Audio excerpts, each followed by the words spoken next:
Just beyond ancient Jerusalem lay the Valley of Hinnom, a place remembered not for worship, but for horror.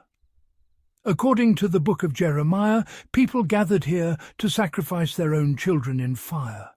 Sons, daughters, firstborns, not to God, but to something else. God's response through the prophet is chillingly direct.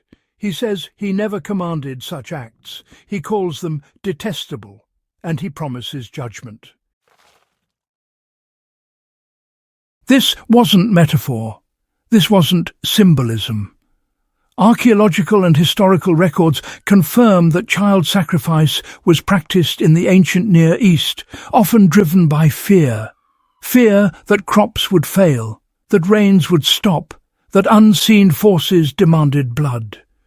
Over time, this valley became synonymous with punishment, fire, and eternal destruction. Its name evolved into Gehenna, a word that would later become inseparable from the very idea of hell. The disturbing reality is this. These rituals weren't performed by outsiders.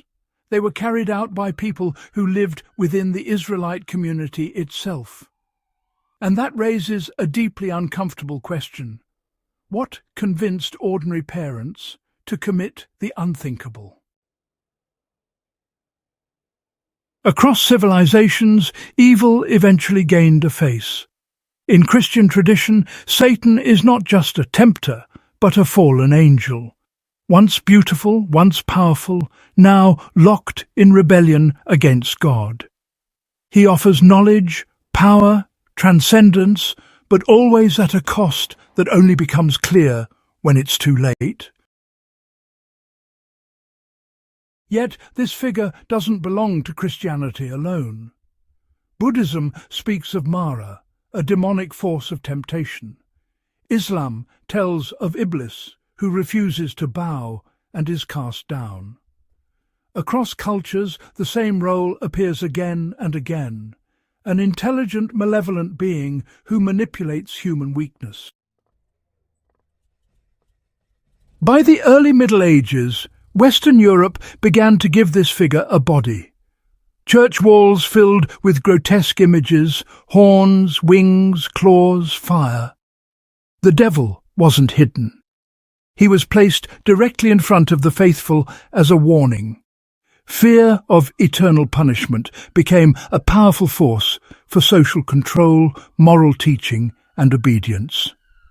But was fear the only reason these images endured? Exorcism predates Christianity by thousands of years. Ancient texts from Mesopotamia, India, and China all describe rituals meant to drive out invading spirits.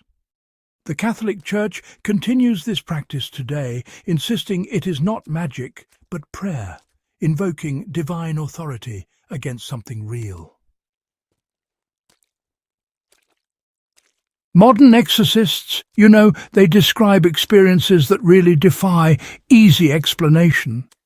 We're talking about ordinary people suddenly exhibiting extraordinary strength. There are sudden changes in voice, expression, and behavior. Sometimes it's honestly quite unsettling.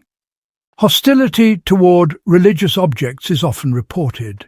And, some even claim levitation, an act that, frankly, violates everything we understand about physics. Skeptics, of course, point to psychology, trauma, and suggestion as explanations.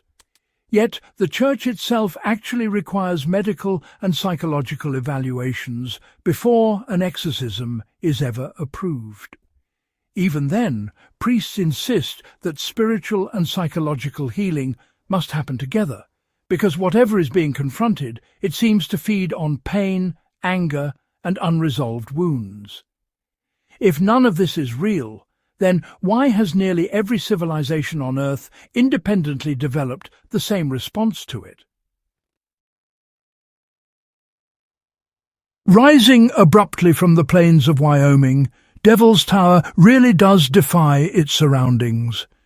There are no mountains, no volcanic field, just a massive columned monolith stretching nearly 1,000 feet into the sky.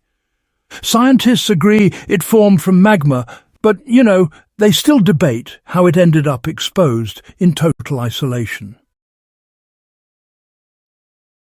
For Native American tribes, this place has always been sacred. Not a curiosity, but an altar.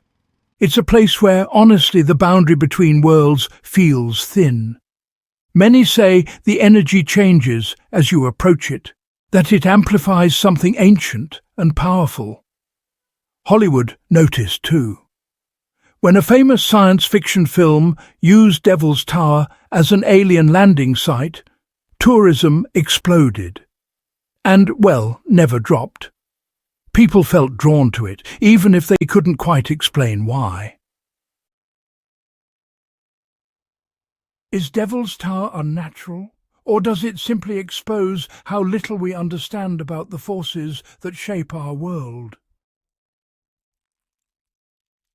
Deep in the pine barrens of New Jersey lies a forest so vast you can disappear without a trace. For over 250 years, locals have whispered about something that lives there, something winged, something screaming in the dark. The legend begins in 1735 with a woman known as Mother Leeds and her 13th child. According to folklore, the baby transformed at birth into a monstrous creature and vanished into the woods. From that moment on, sightings multiplied. Farmers found hoofprints on rooftops. Animals were slaughtered. Respected military officers claimed to have fired cannons at it, with no effect. In 1909, panic swept the region. Schools closed, businesses shut down. Armed posses hunted through the forests. Newspapers across the country reported sightings. And long before European settlers arrived, Native American tribes had already named this land the Place of the Dragon. Mass hysteria, misidentified animals, or a legend built on something far older than we're comfortable admitting. From ancient fire pits to modern exorcisms, from sacred towers to forest-dwelling monsters, the devil keeps appearing, changing names, changing forms, but never disappearing. Maybe these stories are warnings, maybe they're metaphors, or maybe they're humanity's attempt to describe encounters with something that refuses to fit neatly into science or myth. What's clear is this. Every generation believes it understands the world better than the last. And every generation eventually discovers how much it still doesn't know.